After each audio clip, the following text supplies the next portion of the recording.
Here they come.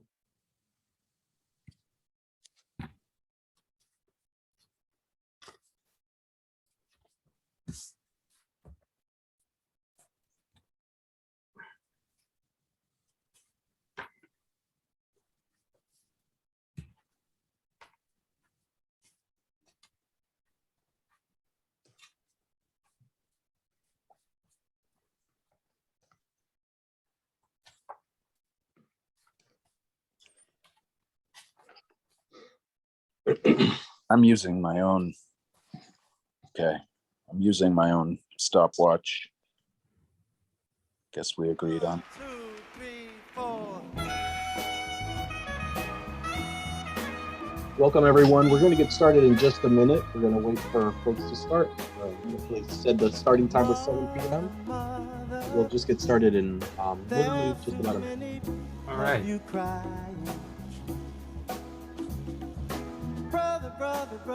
Again, welcome everybody. There's far too many of you dying. You know we've got to find a way to bring some loving here today. Father, Father, we don't need to escalate. Oh, it's not the answer, for only love can conquer. You know we've got to find a way to bring some loving. Oh, yeah, today. Take it lights, take it sight. Punish me with brutality. Talk to me, honey, so you can see what's going on. What's going on? Hey, what's going on? Tell me what's going on. Woo! Come on here. Woo!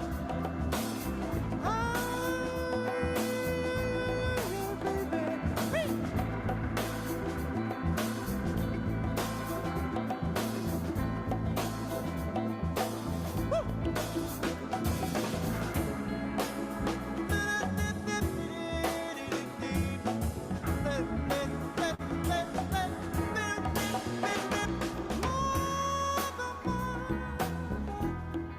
Everybody thinks we're wrong, they do.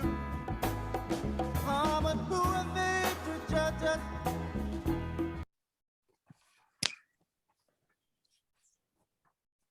A little Marvin Gaye to get us in the right mood this evening, folks. Welcome, everyone.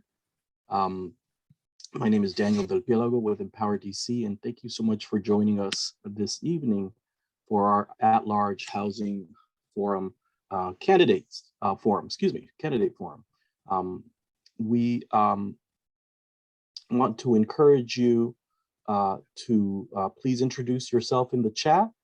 I want to thank the candidates that have joined us, Nate Fleming, Lisa Gore, Laniqua Dominique Jenkins, Bradley Thomas. I believe Mr. Williams, Dexter Williams, will be joining us this evening.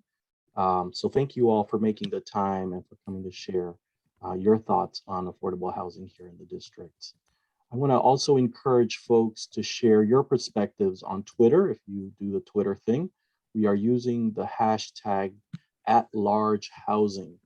That's @largehousing. We're going to get started in just 1 second.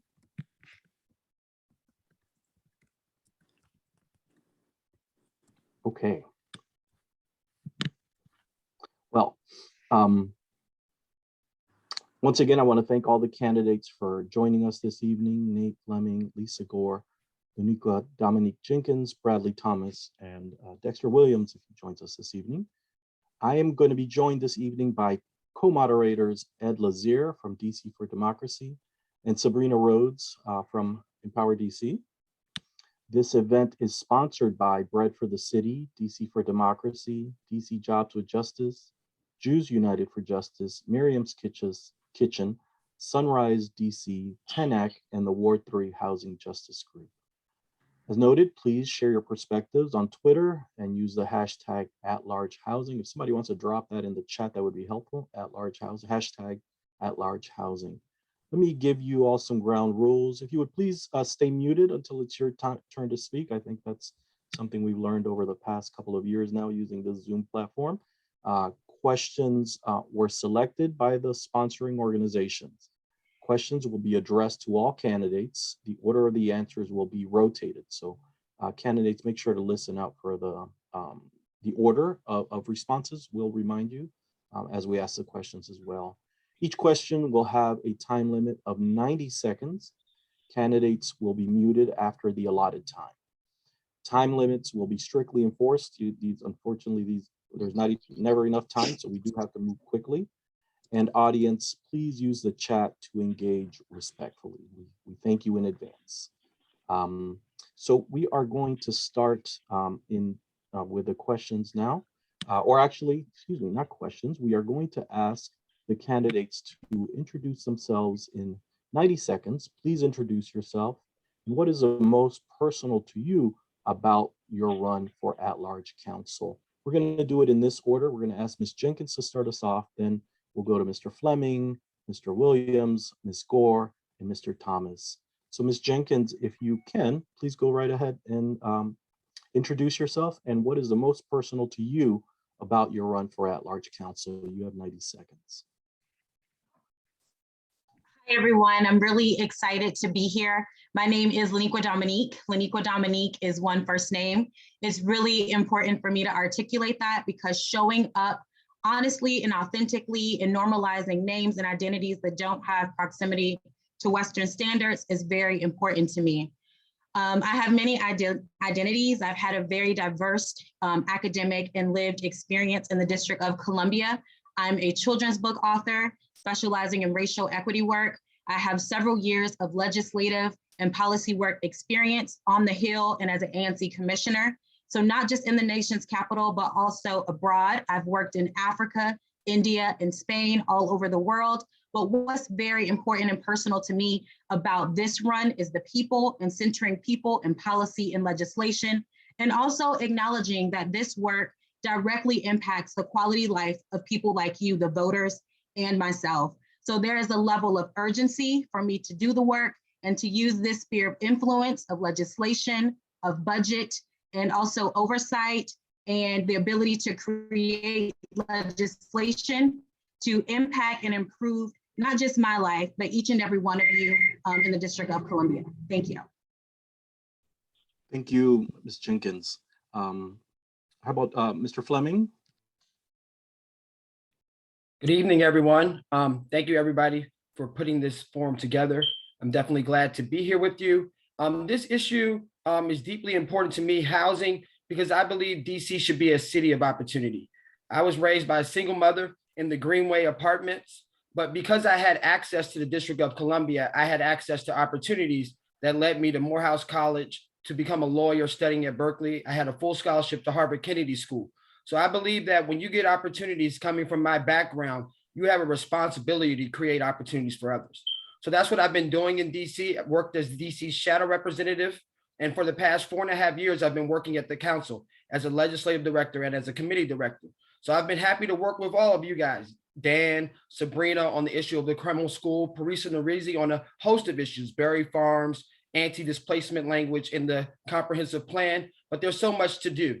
I'm really proud of my work at the council, writing the language that banned evictions during the pandemic, writing the language that reformed our evictions law, writing language that guaranteed that 90% of the money in the Housing Production Trust Fund should go to extremely and very low income housing, and also securing funding for the Douglas Community Land Trust. But there's a lot of work that needs to be done, like expanding rent control in DC, expanding social housing. And that's the type of work that I want to do at the council. That's why I ran for DC Council. So I'm looking forward to working with you guys and having this discussion today on how we can improve housing outcomes for DC residents. Thank you. Thank you. Next, we have Mr. Williams, Dexter Williams. Thank you for joining us. Thank you, Daniel. It's really good to be here, and good evening, everyone. I want to extend my appreciation to the organizers for hosting tonight's forum. I am Dexter Williams. I'm a native Washingtonian from Ward 7. My mother is a retired DC public schools teacher, and my father retired as a corrections officer with the DC Department of Corrections. I am the Ward 7 Democratic State Committee man and served as a legislative staffer at the DC Council. I played a key role in passing the Restore the Vote bill and creating the DC Fair Elections program. It is important to stress how important housing is to me. I grew up in Ward 7 where issues like housing, affordability, and quality of housing was always a challenge. In fact, I lived it. As I grew older, I watched my neighbors, relatives, friends fight day to day, month to month, struggling. People moved, some gradually and some suddenly. But as I grew older, I learned the dynamics at play. Now, as an adult, I see the struggles, not only in my own community, but almost every part of the District of Columbia. People are fighting to remain in place. These issues are very complex, but they are workable and they must be addressed. I strongly believe that there must be a viable, workable solution for low-income and struggling parents, for government workers who make just enough to get by, but miss the threshold for much-needed assistance. We have to do better. My priorities are to enhance quality and reimagining our entire educational system, providing deeply affordable housing, and making sure our communities are safe. I'm running on a platform of being inclusive, meaning that everyone will have a seat at the table when I'm council member. Looking forward to having a robust discussion about housing issues. Thank you. Thank you, Mr. Williams. Next, Ms. Lisa Gore. Hi, everyone. My name is Lisa Gore, and I'm a third-generation proud Washingtonian. I've lived throughout Washington, D.C., including wards 1 and 5, and I'm currently a resident in Ward 4, Hawthorne neighborhood. This race is personal to me, and one of the reasons why I jumped into the at-large race is because of this issue, housing. I couldn't stand by and continue to watch the city's failed housing policies and failure to protect specifically Black and Brown residents of DC from displacement as we try to meet our housing goals. I've spent over 20 years with the IG's office investigating federal housing crimes, providing agencies with oversight on their policies and influencing national policies. I know I'm the right candidate at this particular time to use my personal experience and my professional experience to bring to the DC Council to have better solutions for housing. I believe in housing policies that center justice, that have considerations for human beings and their lived experience, and that protect Black and Brown communities from displacement. I believe that we can do better. My campaign for a Just DC puts the principle of justice first when it comes to housing policy. And as your council member, I'll use every bit of my personal lived experience and the decades of experience that I have in federal housing oversight to protect that principle. Thank you. Thank you for coming. Thank you. Lastly, Bradley Thomas, if you would please introduce yourself. You have 90 seconds. Yeah, good evening, everyone. Bradley Thomas here. I'm a fourth-generation Native Washingtonian. I've lived in 5 of the city's 8 wards at one time or another, and I am an advisory neighborhood commissioner. I was first elected in 2010, and so I've served 10 of the last 12 years as an ANC. In the last 6 years, I've been the chairperson of the Advisory Neighborhood 5E.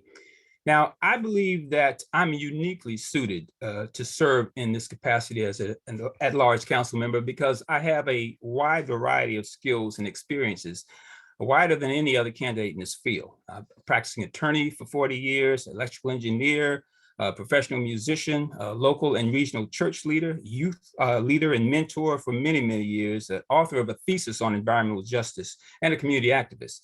Now, my principles are 3 things: people, principles, progress. I believe that in the right of the people to be safe, secure, healthy, and heard by their representatives. I believe that a leader should stand on principles that are unwavering and not for sale. I believe progress means striving every day for equity in education, employment, housing, public safety, and environmental justice. And I put them in that order for a purpose. And I believe that housing is one of the key factors in terms of delivering on the safety that we all want in this community. People who are housed, people who are educated, people who are employed are not committing crimes. And we need to fix those things in order to put together all things that are important. So that's why I'm in this race. Thank you, Mr. Thomas. And Ed Lazier is going to kick us off with the question. Start us off. Thank you.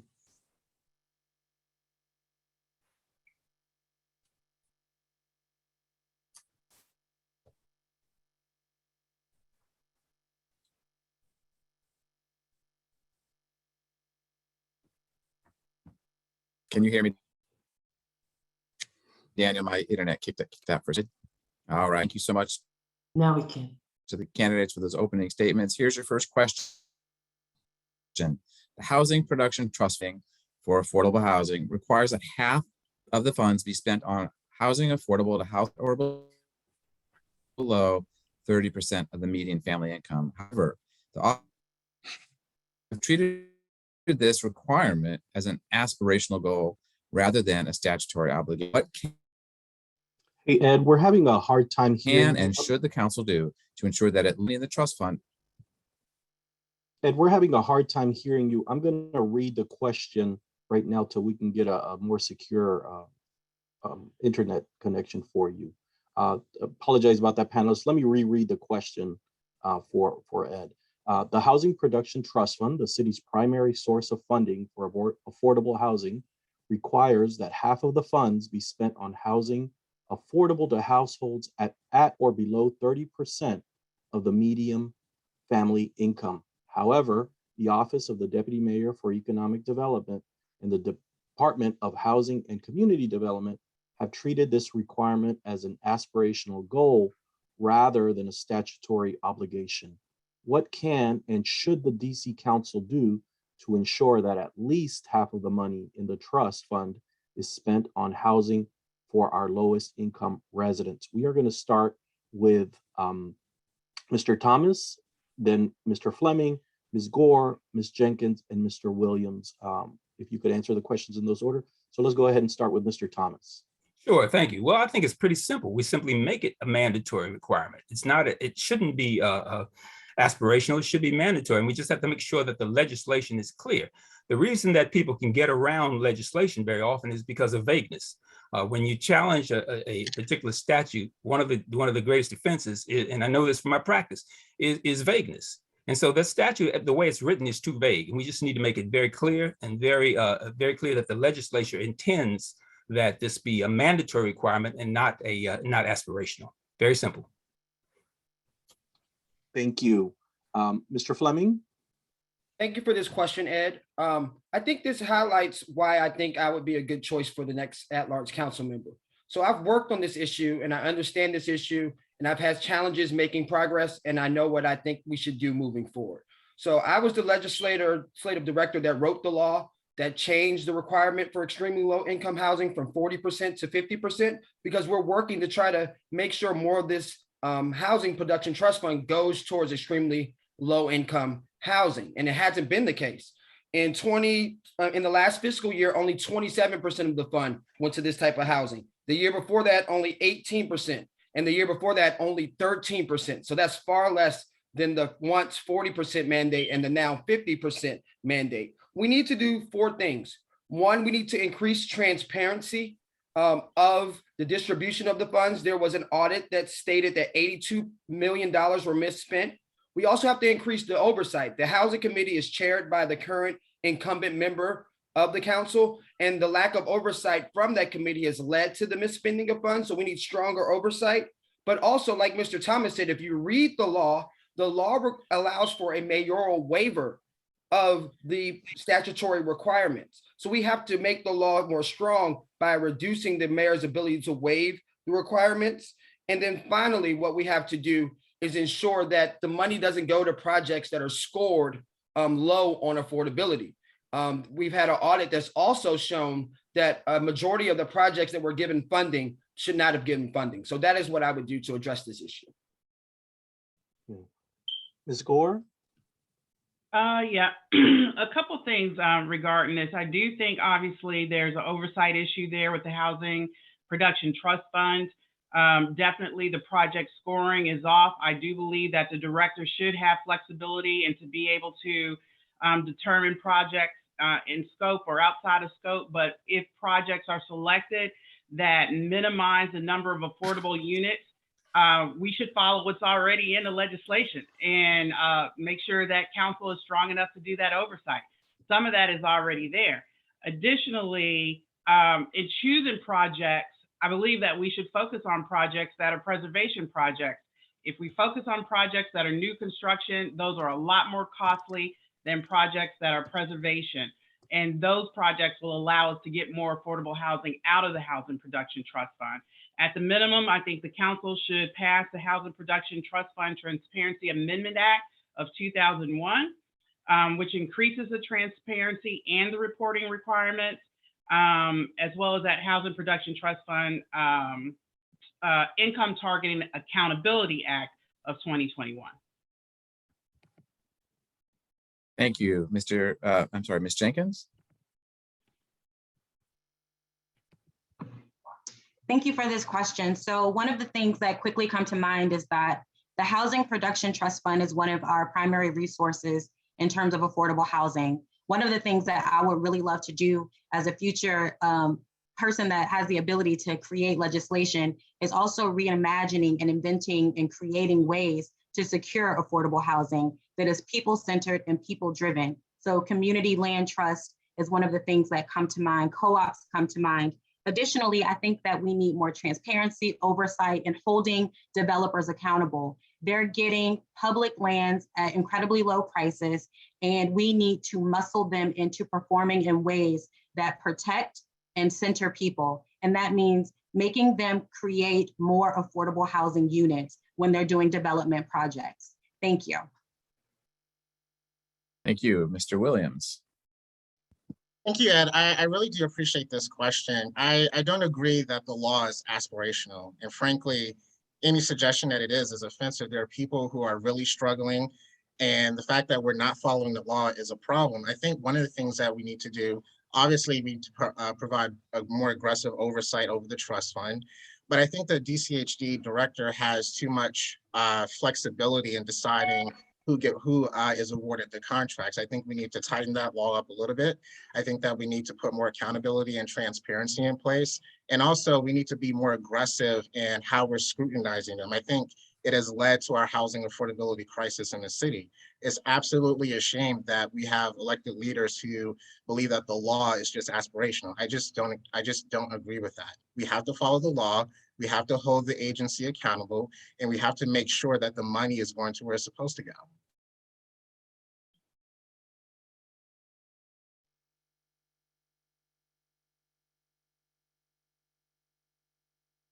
Thank you. I think Sabrina Rhodes is going to ask the next question. Yeah, thank you. Yes, Stay DC funds have been depleted even though 40,000 residents remain at risk for losing their homes. How would you change DC policies and funding to keep people housed and minimize the number of evictions? Mr. Williams, you're first. Thank you for this question. We have multiple tens of thousands of people who are at risk of being evicted. And I think that what we need to do, we have a surplus of funding and cash. I think we need to make those investments, but also we need to think about the long-term impact because we're not, the funding isn't continuous. We need to think about how do we prevent this in the future? But I think in the immediate solution, we need to use our surplus, make sure that people are not evicted, and also put plans and policies in place to make sure that we're providing the necessary supports around employment, education, healthcare to make sure that people can live and thrive in the city. Ms. Jenkins.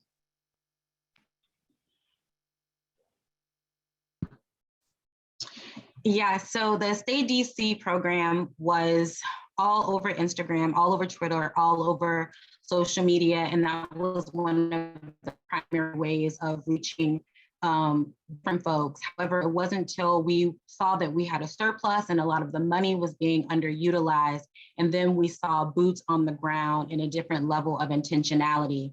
I think at inception, we need to be mindful of the diversity, particularly socioeconomic in the District of Columbia, and make sure that we are making sure folks are educated about the resources and opportunities that are available to them. So I think we need to be more mindful about reaching people and informing people, and also creating the social safety net where people already have the infrastructure of support before a crisis ever happens.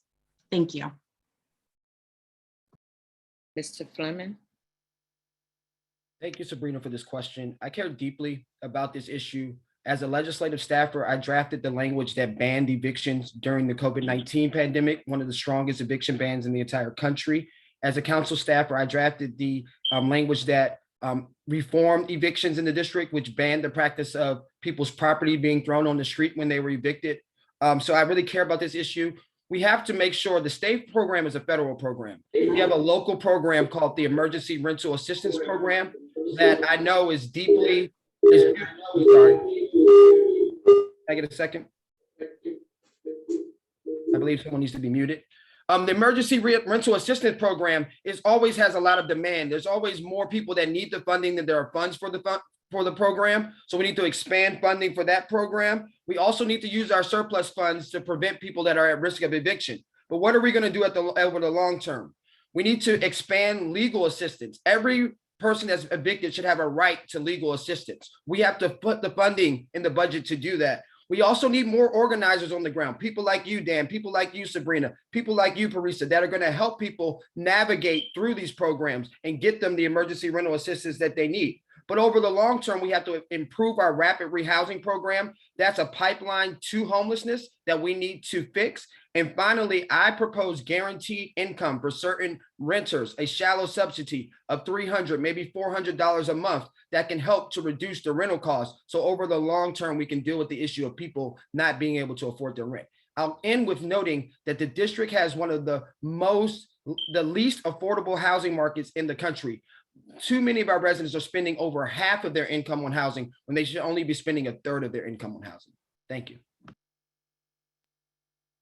Mr. Thomas. Thank you. I want to start by agreeing in part with Ms. Jenkins. I think one of the issues that we have to face is we got to educate people about how to maintain their property in terms of their rights and how to maintain the rights that are provided to them, particularly under TOPA and DOPA. We have tenants when they have the option to purchase, but in many cases they sell that option out for what are essentially is peanuts, and then by doing that, they essentially take themselves out of the protection of the plan. And so we have to make sure that we modify the TOPA and DOPA laws so that we actually protect tenants, and that we make sure that we have a policy of educating, whether we have to set up an agency to do that, to educate people of their rights and how to protect themselves and not be victims to developers or buyers who want to throw that carrot at them. They purchase it and they're out of the system, and it's very hard for them to get back into the system once they're out. So that's some of the things that I would do in terms of looking at the legislation and making those adjustments. Yes, thank you for the question. One of the things that I think about when I think about evictions is just what we're talking about here tonight is bottom line is people cannot afford housing in DC. So we have a crisis with affordability of our housing stock. And those folks are at risk. So if you're at risk for eviction, that puts you further at risk for homelessness. So I would love to see that the spending for continued rental assistance increase, whether we use our surplus funding or other budget resources. We have to increase that amount so that we can provide a safety net for people experiencing evictions. But I think one of the main issues is just this affordability issue and how to bring more affordable housing into the district so that people are less subject to being evicted for non-payment of rent, not being able to afford, living in one of the most expensive housing markets in the country.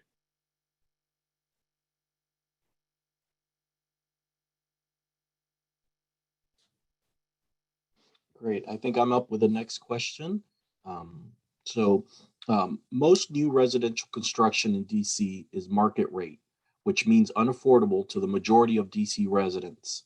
But there are non-market models for housing development that create less expensive housing. What will you do to expand models of permanently affordable housing that are protected from market pressures? We'll start with Ms. Gore.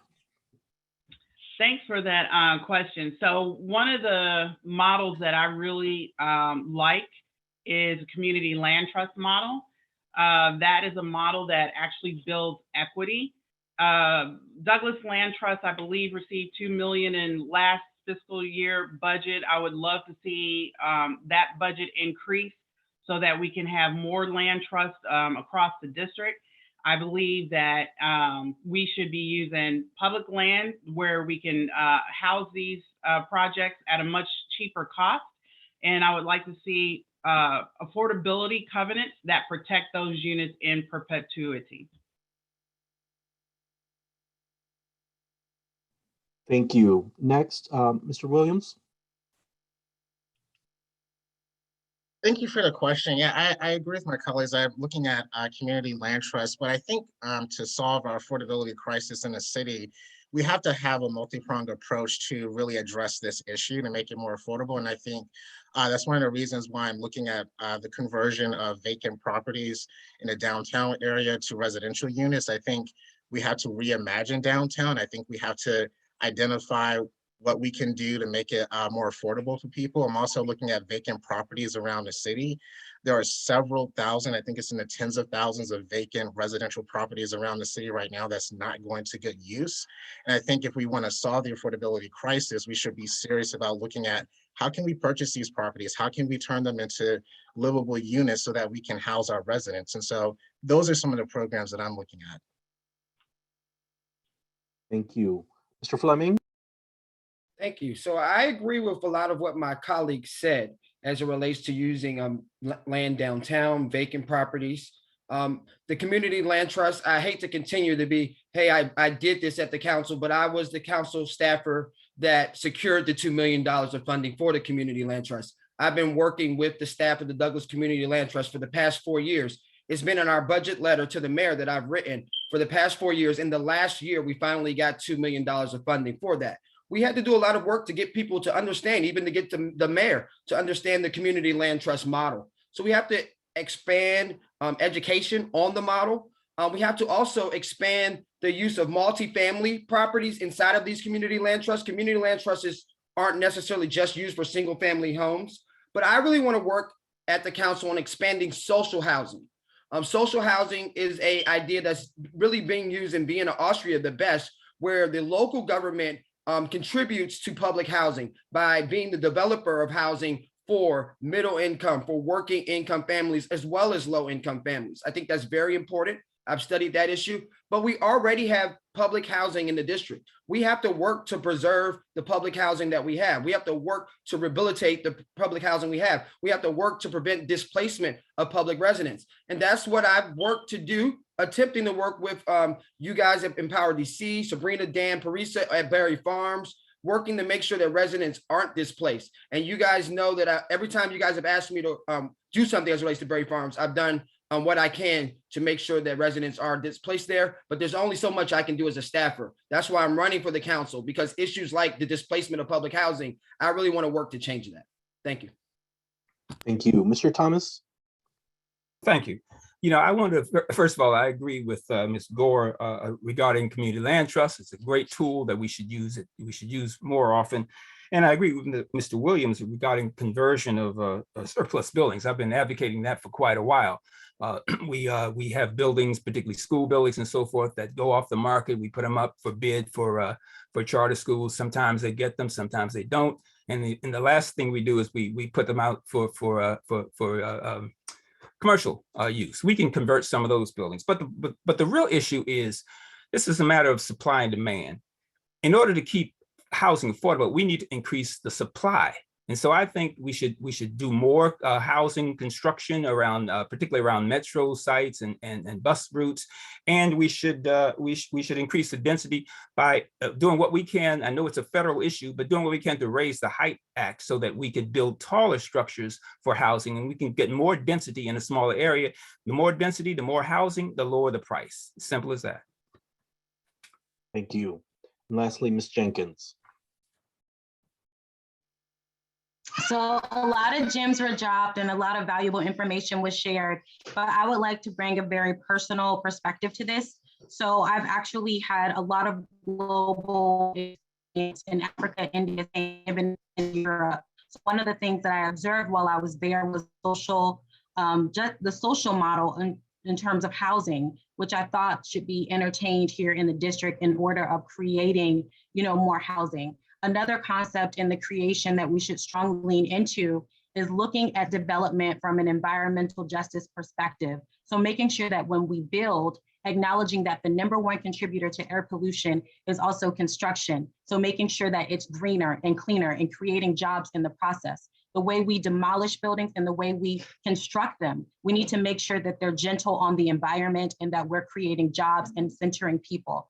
And also community land trust is also important. Making sure that people are involved in driving the conversation. Co-ops need to be available, and we need a multi-pronged approach in order to solve a very big problem. There is no single solution. There are lots of creative and innovative ways to create housing that's affordable and obtainable for people at all income levels in the District of Columbia. If housing is a basic human right, we need to make sure that everyone is housed and that we're investing in smart development and maintaining public housing as well. Thank you.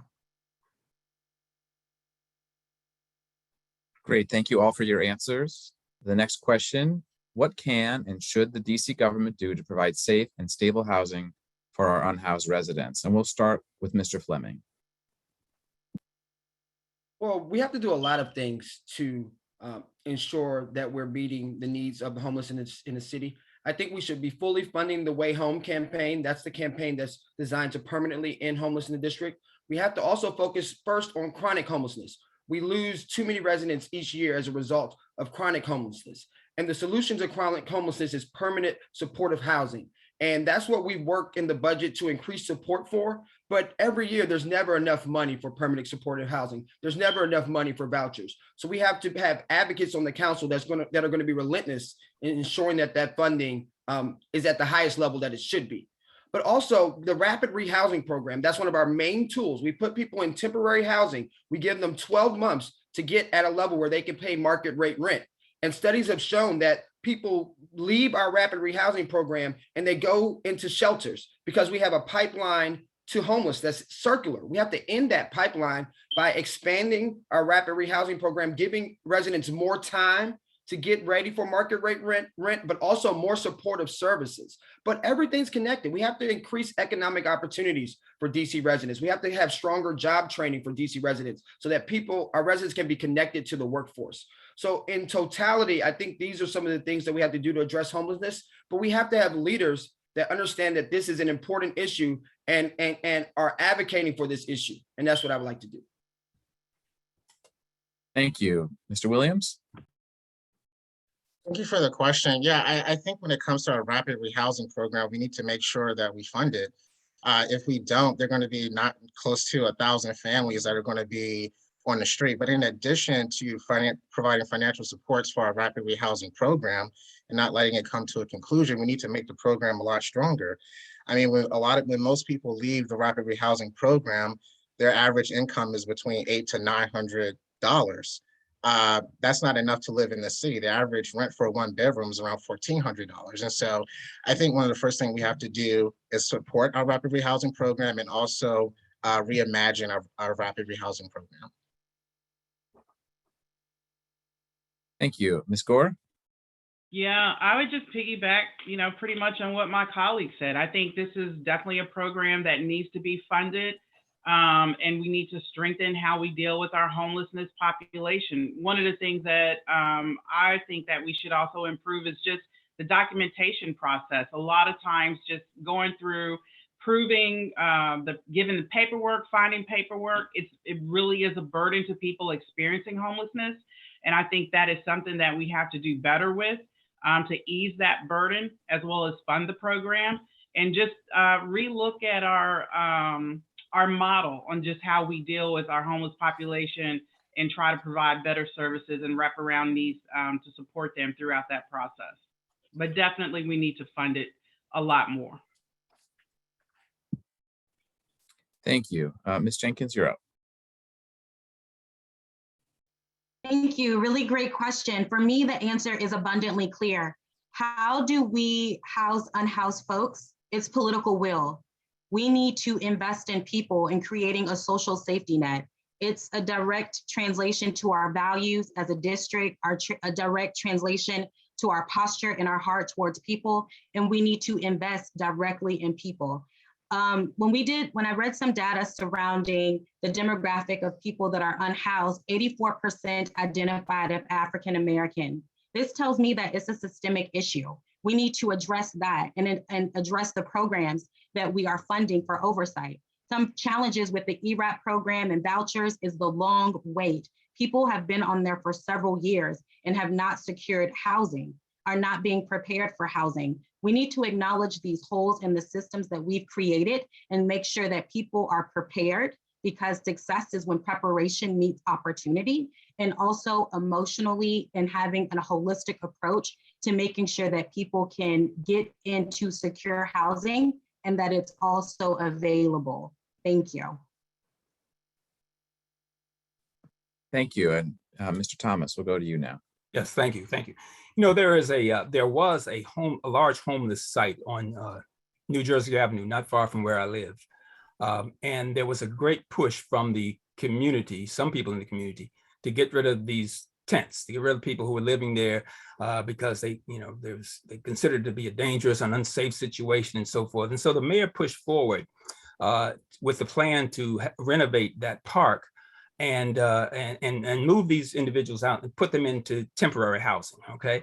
But it's temporary because unless you have the comprehensive program, and this is what I advocate in my platform, we got to educate those people as to, particularly in terms of life skills, in terms of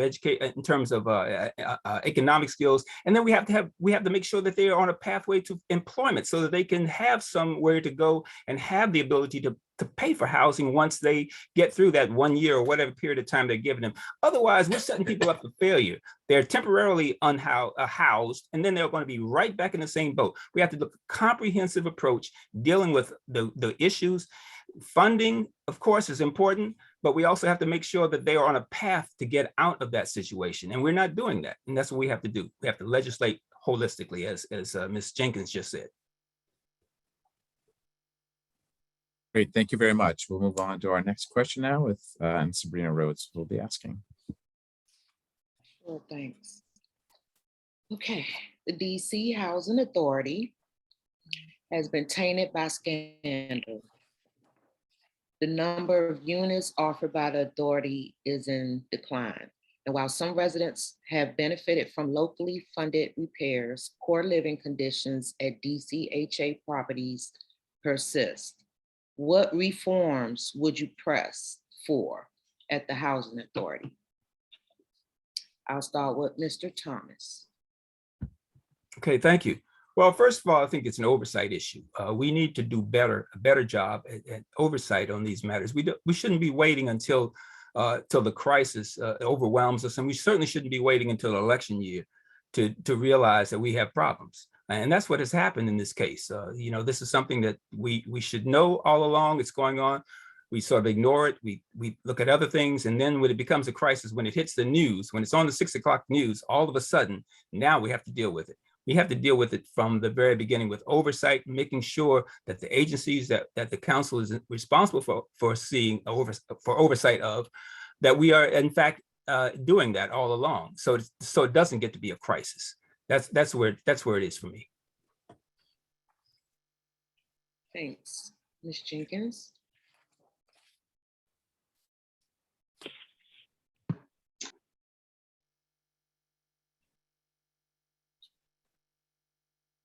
Thank you for that. This is a really big question that's incredibly close to my heart, so I'll try to be as concise as possible. It's really gutting and concerning the conditions that public housing are in right now. It has an estimated $2.2 billion worth of neglect that we need to urgently prioritize. People are living in inhumane conditions. I remember when I was living off of South Capitol Street and my roof fell in, and how does that happen? That's concerning. We have urgent issues with lead, mold, and rodents. We need to make sure that we are investing in housing that has been neglected and underkept for 30 to 60 years. That's embarrassing. We need to make sure that we're talking with urban rodentologists to address rat infestations, not just in housing, but also bordering restaurants, also concerning communities like H Street, that neighbor communities. We need to make sure that we are urgently removing people without displacing them, having build first models in place, and making sure that the programs that we've designed actually execute the spirit in which we designed them.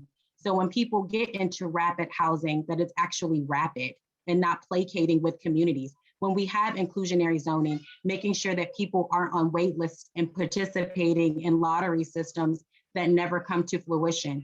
We need to hold these agencies accountable to represent the intent in which they were designed and make sure that we are prioritizing people and making sure that our investments represent the heart of the district, and that's people first. Thank you. Mr. Fleming? So everyone knows that what's going on at the DC Housing Authority is problematic.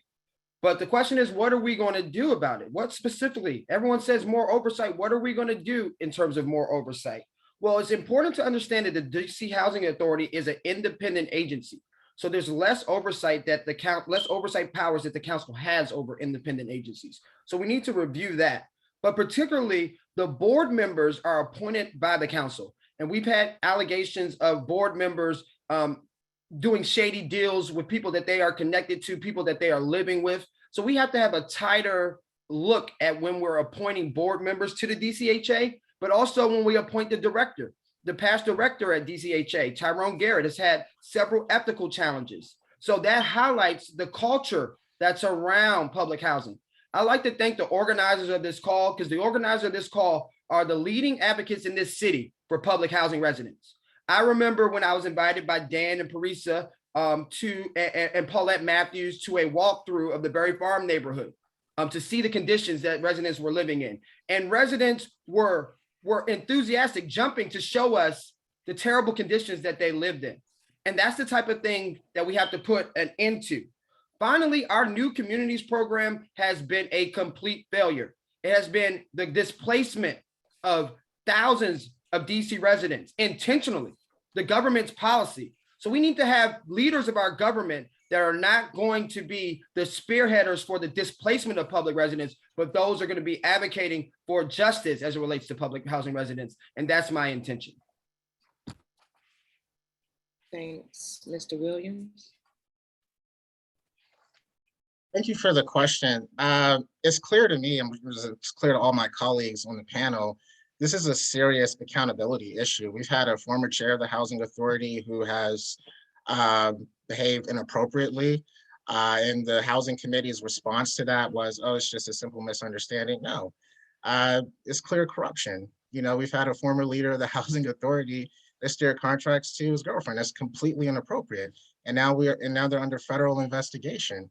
I disagree with some of my colleagues that the council doesn't have oversight over the authority. I think that, you know, during the confirmation process, we can apply scrutiny. And even after they're confirmed, we can bring them in, even if it's not during the performance oversight of the budget process, we can bring them in throughout the entire year and ask them questions and hold them accountable. I'm really glad that HUD has stepped in to do a complete audit and evaluation of the authority, because it's really needed. But I think locally, if we're serious about this issue, the Housing Committee needs to be stronger in leadership and tackling this issue and making sure that we don't have these issues. Because of the lack of accountability, the conditions of public housing are poor. I think there's a direct correlation. I think it's important that we hold them accountable through hearings and through the budget process. Thanks. And Ms. Gore? Thank you for this question. And this is something that I've dealt with professionally for over 20 years. I've personally worked on housing authorities all across the country, large, small, medium-sized housing authorities. They all have various types of issues. I've also seen housing authorities that failed to the point where they had to be closed down and residents had to be moved out of those housing authorities. So this is my passion, because it's something I've done for over 20 plus years. And I know how serious it could get, but I also, as an oversight professional in federal housing, know the red warning flags.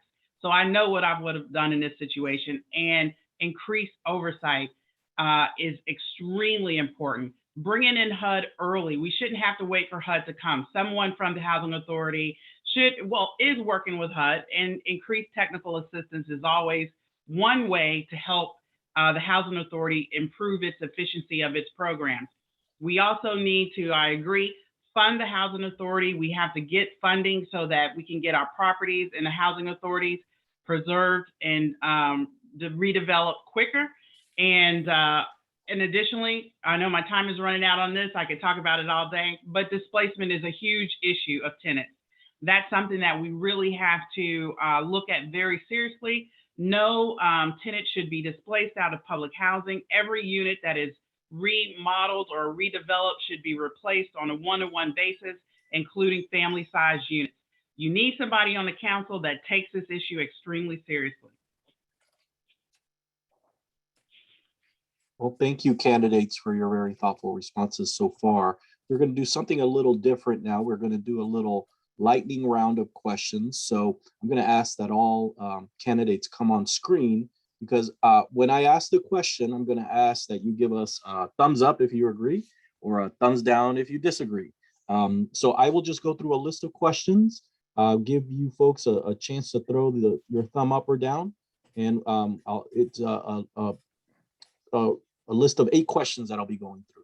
So the first one is, should the council pass legislation that protects public housing tenants whose homes are being renovated or redeveloped from displacement? All right, I think we have a unanimous thumbs up on that one. Thank you. Next question, should rent control be expanded to cover all buildings that are more than 15 years old? Okay, wonderful, thank you. Should rent control include 4-unit apartment buildings? Thank you, candidates. Do you support an annual commitment by the DC government to fund public housing repairs? Wonderful.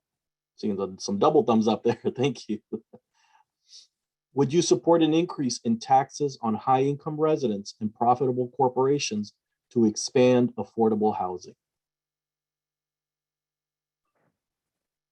Okay, thank you.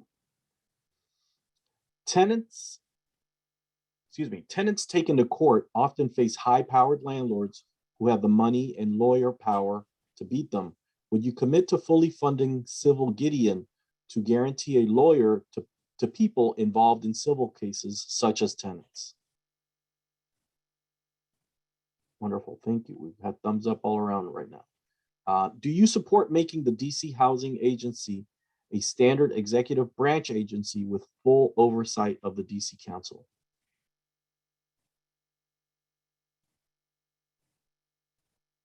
And lastly, would you have voted for legislation rejected by the council this year to greatly limit the ability of the mayor to evict people from tent encampments? Thank you all so much. We are going to continue with the questions. So I think next up, It's me. is it. Yeah, well, it's really nice to see that all the candidates present tonight are showing unanimity on these really important issues of housing security and housing affordability in the district. So let's move on to our next question. DC's rapid rehousing program provides temporary affordable housing for people experiencing homelessness, but it is not working well. 95% of participants in rapid rehousing are unable to afford housing when the subsidy ends. Would you support phasing out this program and replacing it with permanent housing? We're going to start the answers with Ms. Gore.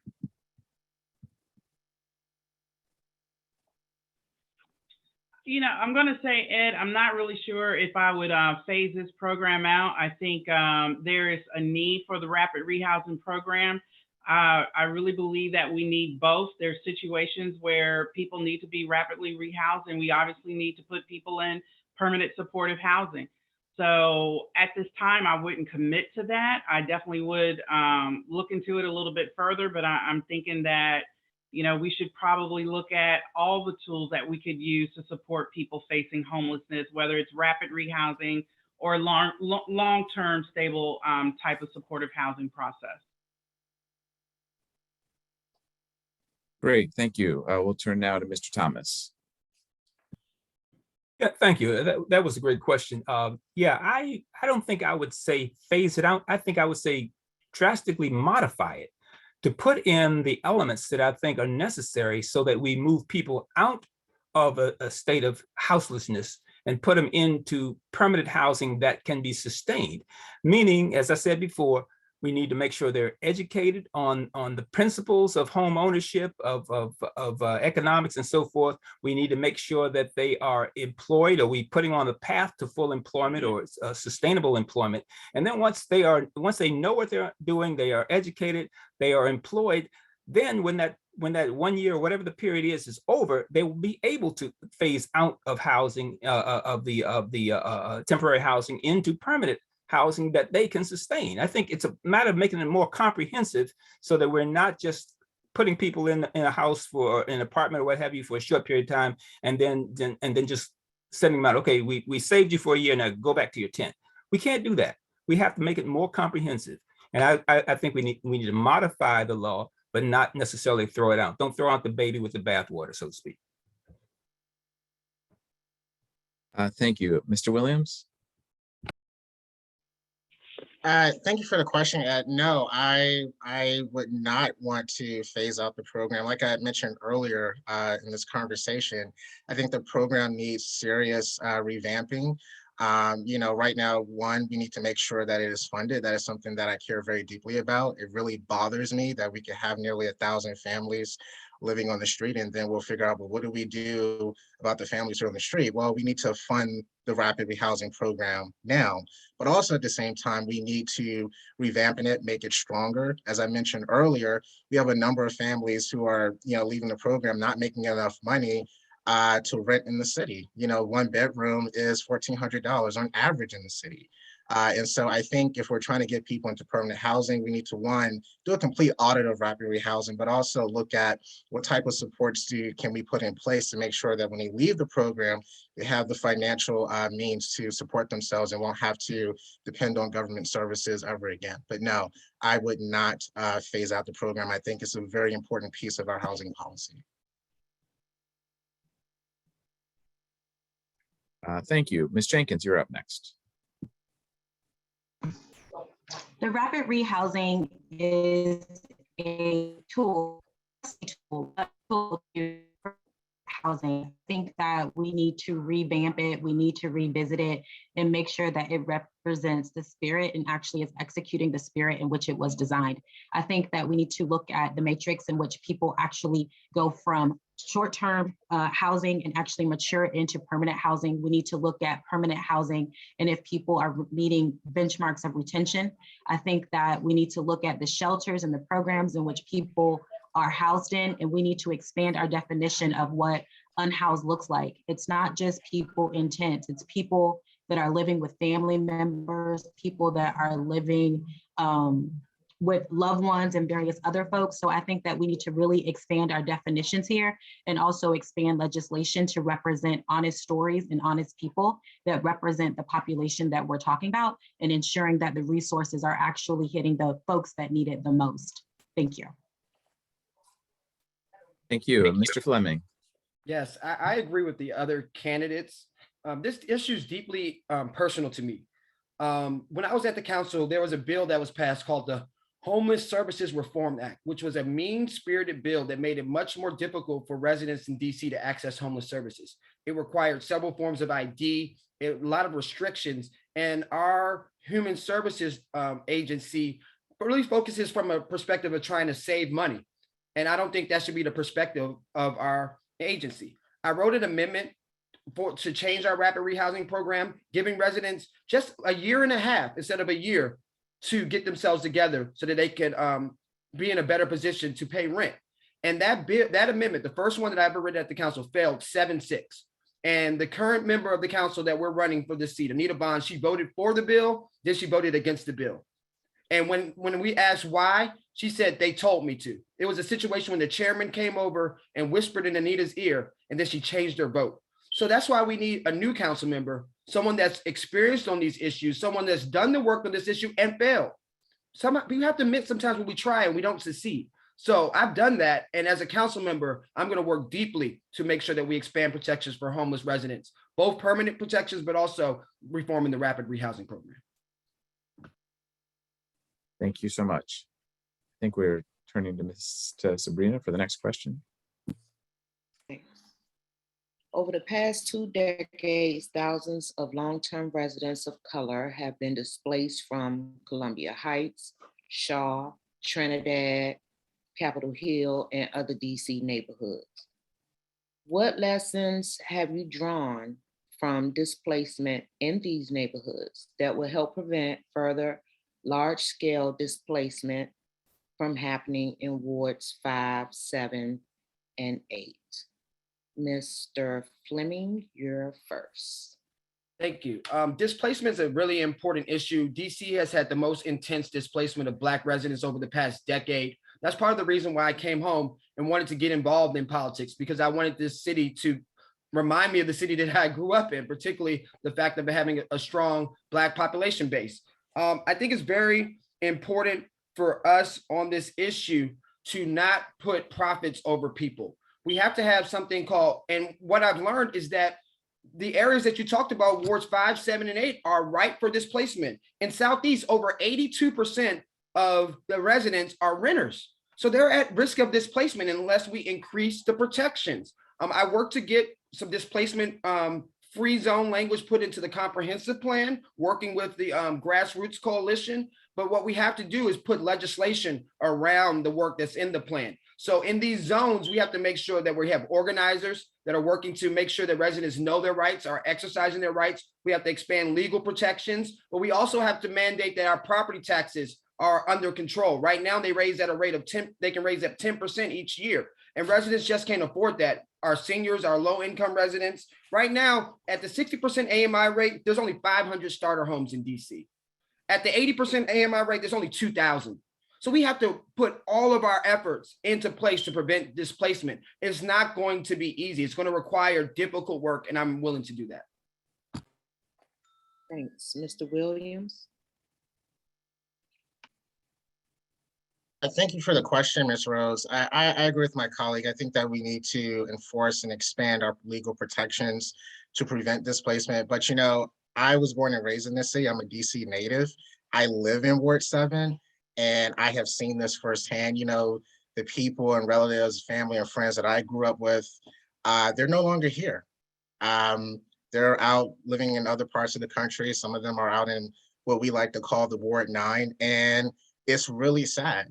You know, and this has been going on for nearly 20 years now. I've seen it firsthand, and it really bothers me. And I think that if we're serious about preventing displacement, then we need to make sure that we, again, not only are we enforcing the protections to make sure displacement doesn't occur, but also make sure that we're investing more in education, making sure that we're investing more in employment. I mean, right now, if I didn't have my current salary that I have, I couldn't afford to live in this city. But I was fortunate where I was able to go to college, where I was able to get a master's degree, and I could demand a high salary. But that's not the case for a lot of people that I grew up with. And I think that if we're really serious about this and we really want to take the long-term view, we have to make those strategic investments. Now, well, we should have been doing it, but we really have to do it. We really need to get started on that. And that's one of the things that I want to focus on when I'm elected as council member. Thanks. Ms. Jenkins? So I'm sure at this point, you guys have seen a billion folks moving behind me. This is an incredibly active time for my entire family. I live in a multi-generational family. I have 8 nieces and nephews. 3 of them live with me, my mother, my father, and my brother. And the reason why I'm mentioning that right now at this moment is because when we talk about displacement, we need to also consider multi-generational displacement. As the primary bread earner in my family, if I was to lose my job, 3 generations of folks would be displaced. We need to talk about paths to equity, independent of the economic boom that started in the district around 1999, early 2000. There would still be a 5.23% inflation increase. So we need to make sure that we are preparing people to compete and participate in the district's economy, that we are providing a competitive and fair wage, that we are mindful to the wealth and racial equity gap, that we are talking about systemic oppression through redlining and oppression, and that we understand the intersectionality of all of these things that oppress disproportionately Black and Brown communities, African Americans in Ward 7 and 8. I would be very vocal and honest and tell honest stories about what's happening in the district. I would have passion, fight, grit, and intellectual muscle to make sure that people are represented and that I'm holding agencies accountable and that we are representing people at every sphere of legislation, budget, and oversight. Thank you. Thanks. Mr. Thomas. Thank you. You know, you hit on a really important chord for me on this one. You know, I indicated I'm a fourth generation Washingtonian. My great grandparents moved to DC in the 1870s, not 1970s, 1870s. My mother, who was a third generation native Washingtonian, she used to say, she said, when they take me out of my home, they're gonna have to take me out feet first. And that's exactly what happened. At age 100, she died in her home, and she was determined that she was not going to give her home up, because that was a home that she and my father bought back in the 1950s. That's where I grew up. But I think we need to protect particularly our seniors. I think that we need to do things like not only tax abatement, but I think after a certain age, our seniors should not have to pay income taxes, not just property taxes, but also income taxes. I think we need to make some really important changes in our legislation so that we maintain a legacy. And those people who have been in this city for decades, and in some cases for generations, those are legacy citizens. And we need to make sure that we sustain and protect them and use the power of our legislation, the power of our laws to do just that. We can't have this continued displacement of people, as Mr. Williams said, moving out to Ward 9. That's not acceptable any longer. And we can do that. One of the ways we do it, of course, as I mentioned, is increase density so that we maintain affordability. But we need to make special exceptions and protections for those who've been here a while. Thank you. Thanks. Ms. Gore. Yeah, this question, like a lot of others, are personal to me. So I said I was third generation Washingtonian. My granddad actually lived in Searcy-Corda, and I used to, go visit him when I was very young. And when I was a young probation officer, I used to go by Searcy-Corda to visit him when I was visiting my kids there. So most of us kind of know the history of Searcy-Corda, and it was the families were displaced out of there. So displacement has hit my family. And it is sad. I think maybe it was Dexter that talked about just how sad it is. It is sad. Every time I go by that spot, it's sad for me, and I'm 54 years old. So that's something I'll never get over. But I think I agree with Nate.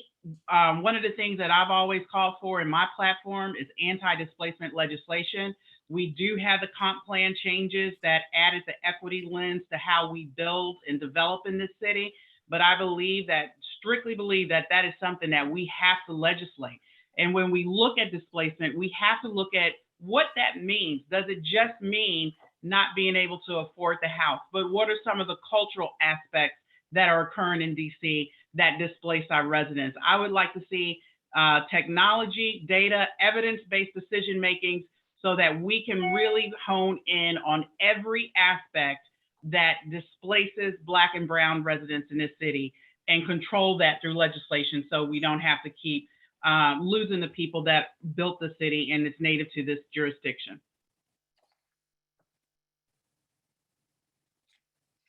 Thank you, candidates, once again. I've got another question for you. Ward 3 has the fewest number of dedicated affordable units. What steps would you take as a council member to significantly increase the number of homes in Ward 3 that are affordable to households with incomes below 50% MFI, particularly family-sized units? Ms. Jenkins, would you start us off?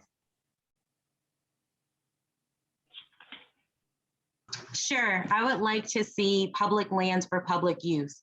There have been a lot of missed golden opportunities in Ward 3 to actually reimagine some already existing real estate and converting it to, affordable housing for folks. I would definitely lean into those opportunities. I would also like to see more density. I would like to see more development in wards like 3 where you typically don't see it in order to create equity. I live in Ward 7 in the historic and very beautiful Deanwood community, but unfortunately we have a surplus, a saturated housing market that suppresses equity. And doesn't increase property values. So I would really love to see it universally placed. I would love to see public lands for public use. And I would love to see us lean into those opportunities of already existing real estate to make it affordable, particularly in Ward 3. Thank you. Mr. Williams? Thank you for the question, and I think you're right. There's some, I think more recently, there's been some missed opportunities in Ward 3, and the project that really comes to mind is the old Wortman Hotel, where the developer essentially is setting aside the minimum threshold of 8% of affordable units, which is only 72 out of 900. I agree with the community, it needs to be increased. And, you know, if I were a council member, I would work with the administration to incentivize a developer to provide more affordable units. That could be in emergency legislation through appropriation. I think we have to use all of the legislative tools that we have to increase affordable housing in the city. And Ward 3 certainly has opportunities, but I think we still have an opportunity now. And I hope that the council explores that. Thank you. Ms. Gore? Yeah, that question is really dear to my heart as well, because I'm an ANC commissioner that sits in Ward 3 and Ward 4. So, you know, we straddle. And one of the things that we've been working on is just that, bringing affordable housing to Ward 3, in particular Chevy Chase, with the Chevy Chase Library and the Chevy Chase Community Center. So I think as a council member, I would use a lot of the experience that I've had in that project, those projects, particularly small area plan. I agree, we've utterly failed to use sites in Ward 3 that could be used for affordable housing, including the Wortman. We also have the Lord and Taylor site. We have several large sites in Ward 3 that we could use to make more affordable housing. Perhaps it's an opportunity to exercise our DOPA rights and do something a little different. And, you know, I think there are folks in Ward 3 that want to see this happen, but we need the city and the council to get behind it and make the push. Thank you. Mr. Thomas? Yes, thank you, thank you. You know, Mr. Williams kind of stole my thunder on the Wortman Hotel, because that's exactly the example that I was going to bring up. But, you know, what we need to do, in my opinion, is we need to change the inclusionary zoning law, because I think 8% is ridiculous. In my role as a chair of ANC 5E for years, whenever developers come before us and they want us to rubber stamp projects, and they tell us, well, we're putting aside 8% at 80% AMI, we tell them, no, that's not sufficient. You got to do better than that. And, you know, we aren't able to really get them up to where we would like them to be, but we usually get them to increase it to maybe 10%, sometimes 12%. But I think the law ought to be written to make it more like 15% is the set aside for affordable housing. And I think it ought to be split between not just 80%, but 80%, 50%, and 30% units, divided up between them. That's what I think we have to do. And that would help in Ward 3 as well as all over the city. We need to address that inclusionary zoning law and make it more inclusionary and more amenable to creating affordable housing, because the developers can do better than that. They can do better than 8%. I firmly believe that. Thank you. Mr. Fleming? Yes. So on this issue, I think you spoke about how we can increase family size units, particularly. I think it's important to note there's only 7,000 housing units in this city that are amenable for large families. And that's not even speaking about affordable units. We know a lot of those units are not affordable. So we have to make sure that we have covenants that expand the use of family size housing in our rental properties. But we need leadership. I mean, I'm just going to be frank about this. I knock on doors. I'm talking to residents in Ward 3, and they tell me about the upcoming affordable housing that's coming on Connecticut Avenue, and a lot of the residents are not happy with it. So we're going to need leadership that's going to go into these communities and have these tough conversations. We've lived in a city that's been segregated west of the park, east of the river for far too long, and those trends are accelerating, not diminishing right now. And we're going to need leadership that's going to do the work to try to resolve those inequities. And it's not going to be easy, because everybody does not want it in Ward 3. Everyone does not like that Chevy Chase project. Everyone does not like that Wortman Park project. And we can't sit here and pretend that we cannot do the hard work that we need to talk to the residents to make sure that everyone's lifting their fair share as it relates to affordable housing. In the last comprehensive plan, the mayor's proposed that a higher percentage of the affordable housing built in the city is built in wards like Ward 3, but it's in the plan. We have to make sure that we hold them accountable to doing it. And it's not going to happen if we don't have leaders that's going to do the hard work of letting residents know why they have to buy in. Great, thank you for those answers. We'll move on to our next question. So it's about rent control. So DC's rent stabilization program, known as rent control, was created to prevent tenants from being priced out of their own homes. But rent control is not living up to its purpose. Due to loopholes that were created by and for landlords and to many other shortcomings, steep rent increases have been occurring in many rent-controlled buildings. What reforms of rent control, if any, would you support? And we will start with Mr. Williams. Thank you. Yeah, I think this is a very important issue. And I think, again, this goes back to the lack of accountability with our housing committee. And you're right. There are a lot of people who are living in rent control units and rents are increasing as is causing people to move out of the city. And one of the things that I want to do as council member is actually do a full audit of the issue and study it and look at what's going on across the city and looking at how we can close loopholes. I think that's really the best way to address this issue. It doesn't make sense that we have laws on the book and they're not being enforced. I mean, it's one of the issues that we faced actually during the pandemic when the council passed emergency legislation to stop evictions and people, particularly people in wards 7 and 8, were still being evicted. That's an enforcement issue.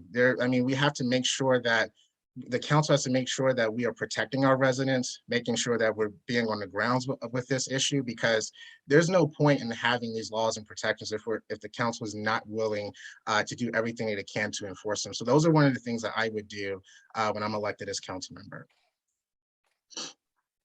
Great, thank you. We'll turn now to Ms. Jenkins.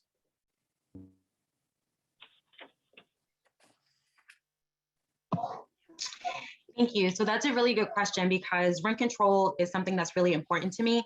And I think that one of the biggest push that I would lean into is education. There is a lot of informational bullying. Folks are not informed and educated about their rights or the scope in which legislation and laws actually protect them.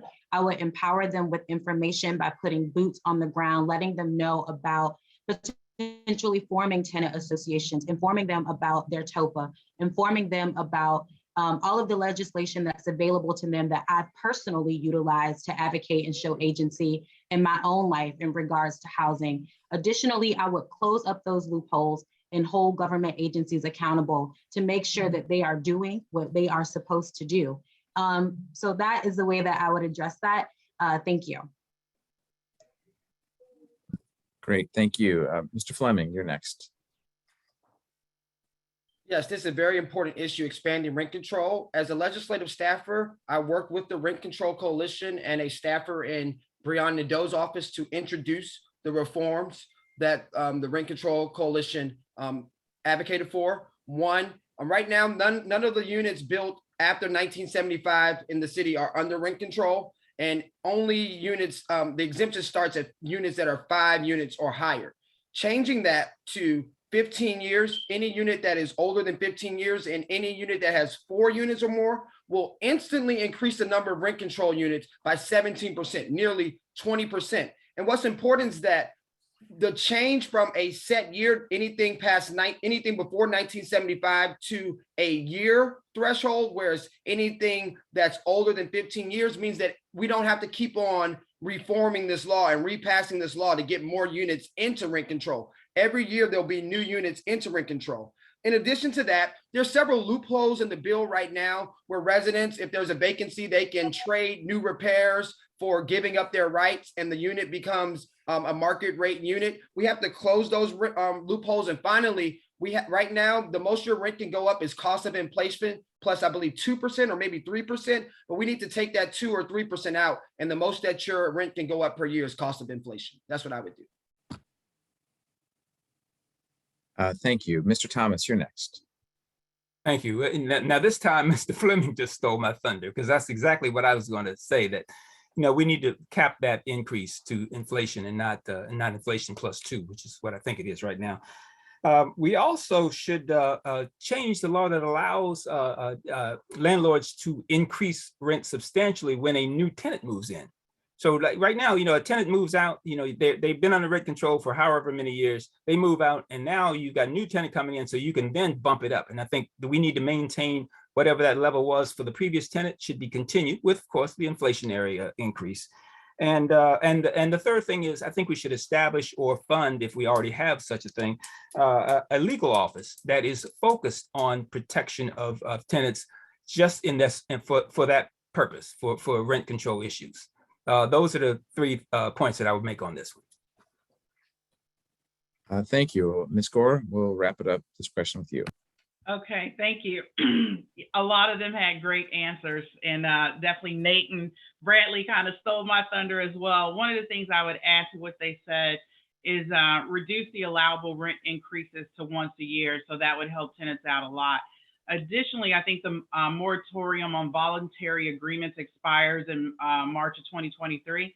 I would just personally eliminate those voluntary agreements and require any petition for rent adjustments or surcharges to be tied to a condition that the units are absent any housing code violations. So we want to make sure that those units are safe if tenants are still living in them, and we want to, protect them from rent increases as well. Thank you, Great, candidates. thank you so much. I think we're going to turn to Ms. Rhodes for last question. Actually, right quick, Ed, before Ms. Rhodes asks the last question, we are at our last question for the evening. We've been moving actually at a very good pace. So I just wanted to give you a heads up that we will make some time for closing statements, which we hadn't planned for initially. So just wanted to put that out there before we got the last question and not just spring that on you as we close out. So Sabrina, if you go ahead with the last question for the evening. Sure, thanks. Okay. As a council member, how will you work to enact policies and target investments to jointly address affordable housing and environmental justice in the city? What policies would you prioritize? First, Ms. Jenkins.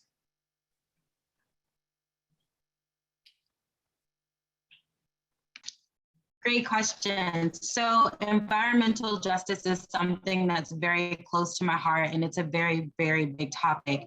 So I actually live in the Deanwood community. It is one of the oldest historically Black communities in the District of Columbia. And at one point, this land was actually deemed, not very attractive. It's actually swampland. So I think that from inception, when we develop, we need to look at the fingerprint where we're designing and think of ways to make it greener, cleaner, and smarter.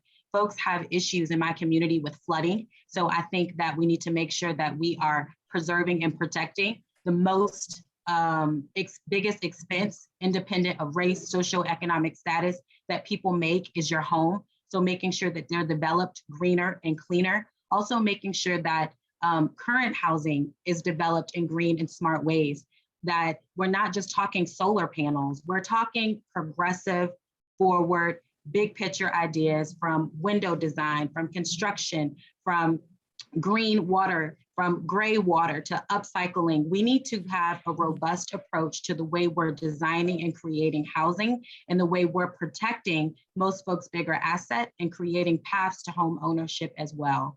Thank you. Mr. Williams. Thank you, and I hope I'm not going to steal my friend's Bradley Thomas's thunder with this response, but it really goes back to my original point about providing more stronger oversight over our trust fund.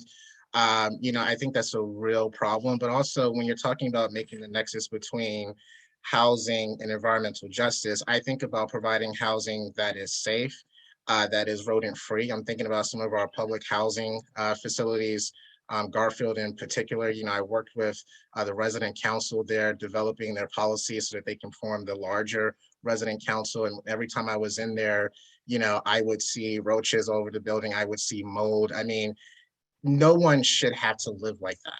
So you're right, and I appreciate the question. It's not just about housing, but it's also, is it safe?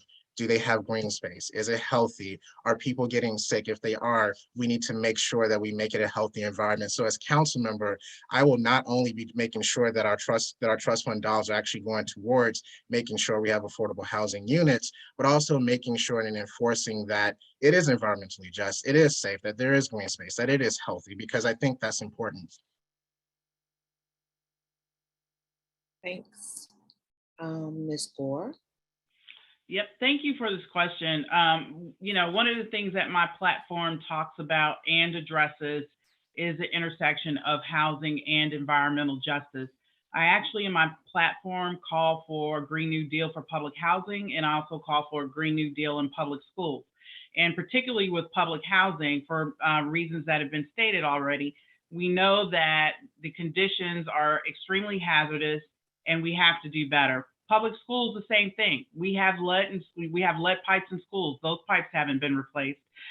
We have conditions in school where people or kids are suffering from, bad HVAC issues. People are wearing coats in the wintertime because heat is not there. So we have to look at the environmental justice issue, and we have to look at how that intersects with housing. I agree. I'm somebody that in the past, my past work experience, I've worked on disaster issues all across the country, and we have to build housing that is resilient. We have flooding issues, but as we go along with climate, we're going to have more severe flooding issues. And we have to make sure that not only our housing, but also our infrastructure is able to support those environmental conditions that are just imminent, that we are going to face at some point in time. Thanks. Mr. Thomas? Thank you. Thank you. This goes back to my point about supply and demand. We need to increase the supply of housing. There's 4 million fewer housing units in this country than we actually need for our residents. And that's the case in DC too, not the 4 million number, but proportionally.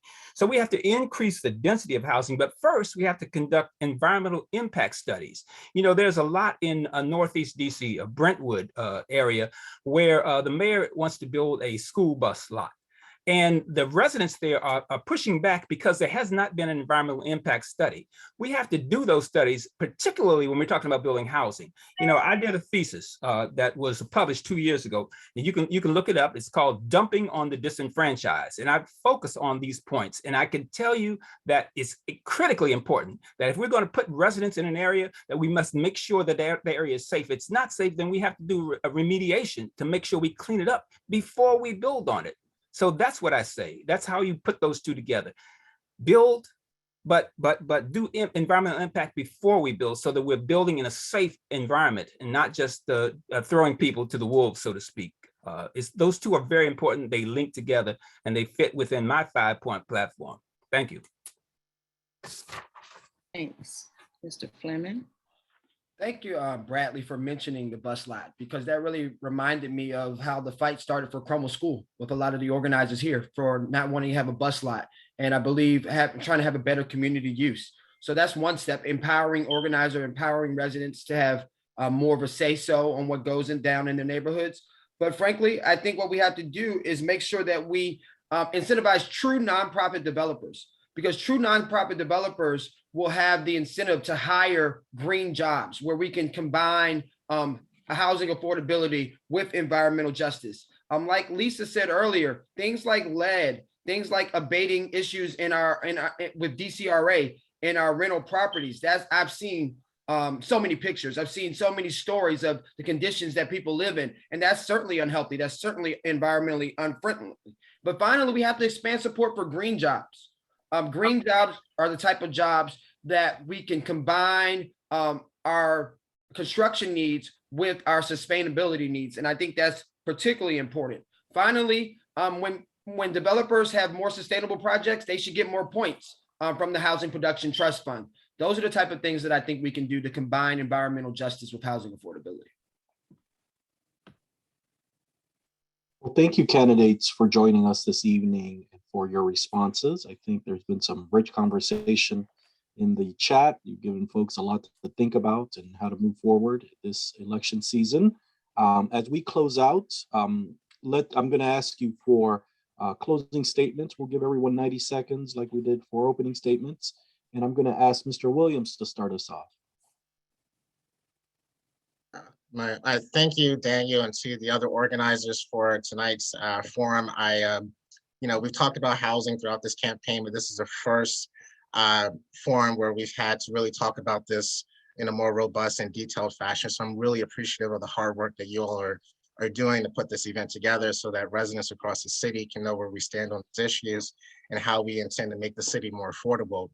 And again, I'm Dexter Williams, and I'm a DC native from Ward 7. And one of the reasons why I got into this race to run for at-large council member is because of my concern for how lack of affordable this city is. I grew up watching my friends, family, and relatives just move out of the city, struggling to stay here. I even have friends on my campaign team who had to move out of the city a couple years ago because they just couldn't afford to stay here. I mean, they're back now because of their income increase, but I think we're not doing enough. I think we have to use multiple tools to make this city affordable. And I think the biggest thing that we have to do is provide more aggressive oversight over our housing agencies. I think we need to be innovative. I think we need to look at how we reimagine downtown, how we turn vacant residential properties across the city into something residential that people can live in. I think we need to take a strong look at social housing, community land trust, and making more strategic investments. We have to be innovative, but it requires leadership, strong leadership, not leadership that's ineffective, but leaders who are willing to be bold, stand up and fight for people in order to make that happen. And so I hope tonight you've had an opportunity to learn more about my vision when it comes to housing and other issues. I hope to earn your support. So thank you. Thank you, Mr. Williams. Next, Mr. Thomas. Thank you. I want to thank the coalition for putting on this forum tonight, and I want to thank my colleagues here.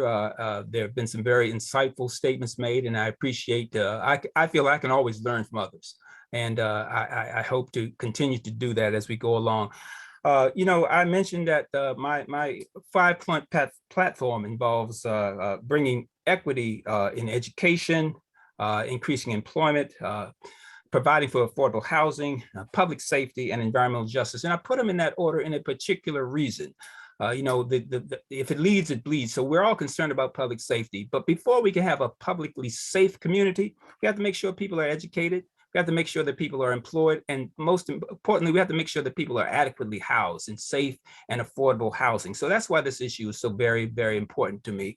I believe that any leader has to be committed to those principles. And I am, and I hope to get your support. My website, which has much more information about all of these issues, is votebradleythomas.com. That's VOTEBRADLEYTHOMAS.com.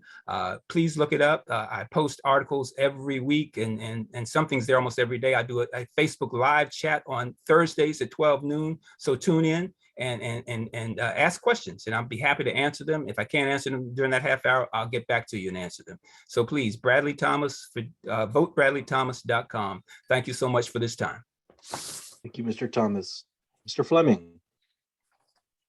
Thank you to the organizers. I also want to give a shout out to the other candidates in this race. It's so hard to run for public office. And I think each of you are offering a unique perspective and bringing something valuable to the table. So thank you for what you've offered.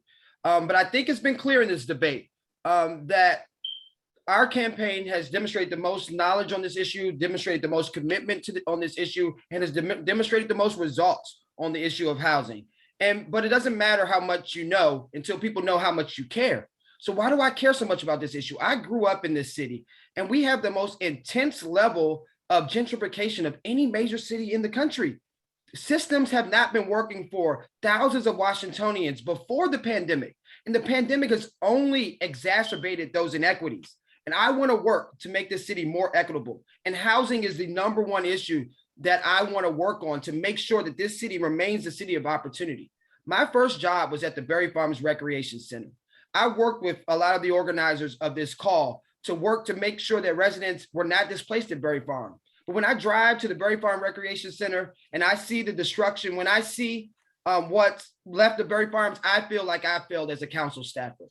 And that's why I'm running for council, because of all the work that we've done on evictions, on community land trust, on rent control that displays what we'll do at the council, we still have not gotten the progress and the results that we need. And being a staffer is just, I can't do enough there. But as a council member, I can work. The first bill that I'll be introducing is the bill to expand rent control, because I believe that's the first thing that we can do to put us on a path forward to stronger housing affordability.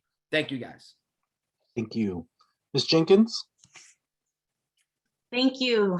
I had an incredible time this evening. I think that it is abundantly clear that I care about housing and I care about people, and I would definitely marry those two concepts. In everything that I do, particularly in housing, I would center people. I have a very unique ear and heart for this issue. I don't have to be a tourist in poverty. I don't have to do necessarily a visit to public housing. I don't have to do a walkthrough through a community that's overlooked, because this is my lived experience. I see it every day. I care and I understand how the legislation I create will directly impact you. And not only that, I'm prepared to do it and do it innovatively and creatively. I have several years of policy and legislative experience on Capitol Hill and as an elected official. And I have an international and global perspective of doing the work and bringing those ideas and conceptions and positions to the District of Columbia. I would encourage legislation that is people-centered through community land trusts, reimagining public lands for public use, reimagining already existing real estate to convert into affordable housing. And I will also bring that international perspective and knowledge that I have in terms of social models and social housing. I hope that you guys get excited and curious about my candidacy and my platform. I invite you to learn more about me and partner with me on and off the campaign trail. You can learn more about me at jenkinsfordc.com. Thank you for your attention tonight, and I hope that I earned your vote and your support. Thank you. Thank you. And Ms. Gore? Well, thank you, everyone. And thank you all for hosting this very important debate. And also, I always try to thank the candidates. I do agree with Nate. Everyone has a lot of experience and a lot of ideas about this issue. And I think we all have shown that we all care about housing, that we all care about the people in DC and how they are treated during this housing development process. I believe that decent housing is a fundamental human right and is the foundation for every system that we have: education, healthcare, crime, poverty. Foundation for the base of all of that is housing.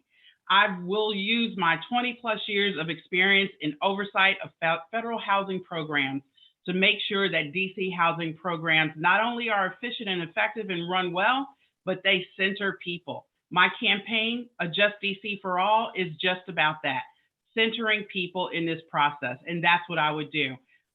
Strong oversight of the Housing Production Trust Fund, using innovative things like converting public spaces to affordable housing opportunities, protecting covenants or affordability with covenants, and finally, anti-displacement legislation. None of this is going to be good for us if it isn't good for all of us, and we can't lose any more people in this development process. So please learn more about my campaign. It's Gore for DC, and thank you all for attending. Once again, thank you, candidates, for joining us this evening, for sharing your thoughts on housing here in the district. It's a serious issue that we'll keep working at, hopefully together in the future. I want to thank all of the attendees for making the time to join us, to engage in conversation in the chat. We did record rather, this forum, and we'll be sharing that through our social media. We'll send you a link via email hopefully by tomorrow. And just once again, thank you all so much for joining us. We will see you soon. Good night, everyone. Thank you. Good night and thank you. Thank you, everybody. Bye.